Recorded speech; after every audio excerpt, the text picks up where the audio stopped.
বন্ধুরা দেখুন আমাদের কাছে কত আম হয়ে আছে, একটা গাছ একটা গাছ। আর আমি এই গাছ থেকে একটি আম পেড়ে নেবো চাট করার জন্য। তো ভাবতেছি কোন আমটা পারবো, এইটা এইটা না এইগুলো।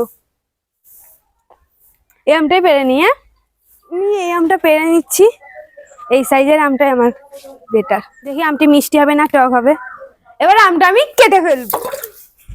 স্টাইলে খেতে গিয়ে জলটাই পড়ে গেল। এবার আমি আমটি ছাড়িয়ে নেবো। আমটি ছাড়ানো হয়ে গেছে, এবার আমি কেটে নিচ্ছি। আমি এখানে কি কি নিয়ে নিয়েছি দেখুন: লবণ, চিনি, চাট মশলা, জিরে গুঁড়ো, লঙ্কার গুঁড়ো, একটা আলাদা চাট মশলা আমার হাতে বানানো। আর এখানে আছে সরষের তেল। সরু সরু করে আমটা কেটে নেব। সরু সরু করে কেটে নিয়েছি আমগুলো। এখন বন্ধুরা আমার আম কাটা কমপ্লিট। এবার আমি সব উপকরণ দিয়ে আমটি মাখিয়ে নেব।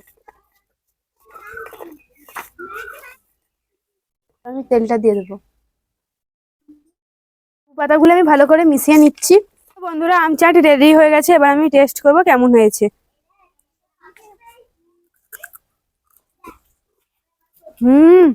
খুব সুন্দর হয়েছে আম চাটটি। তো বন্ধুরা আপনারা এরকম করে আম চাট বাড়িতে বানিয়ে খাবেন এই সুন্দর বিকালে।